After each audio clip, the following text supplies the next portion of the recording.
Hello বন্ধুরা, তো আজকে ছিল আমার গপুর ডক্টর চেকআপের ডেট ছিল, তাই ওখানে নিয়ে যাচ্ছি। দেখো চলে এসেছি, নাম লেখানোই ছিল আগের থেকে, তো ভিড় আছে।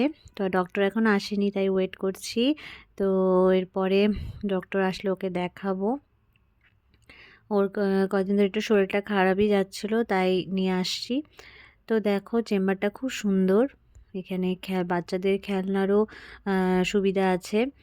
তো দেখো আমি গপুকে নিয়ে ওয়েট করছি, আর অনেক ভিড় ছিল। তো আমাদের ডক্টর দেখানো হয়েও গেছে, আর এখন ও মেডিসিন নিচ্ছে, নিয়ে যে আমরা এখন রওনা দিলাম। তো ভাবছি একটু ফার্স্ট ক্রাইতে যাব। তো বঙ্গাইগাঁওতে ফার্স্ট ক্রাই তো অনেক দিনই হয়েছে, খুলেছে, বাট আমার তো যাওয়া হয়নি। তো আজকে যাব, দেখি কিছু ভালো লাগলে গপুর জন্য কিনবো।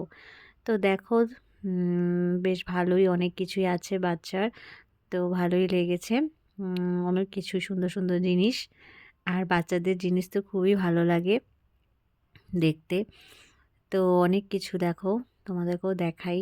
জামা আছে, শু, জুতা, তারপরে ওই টেবিল চেয়ার, বাচ্চাদের অনেক কিছুই আছে, খেলার জিনিস।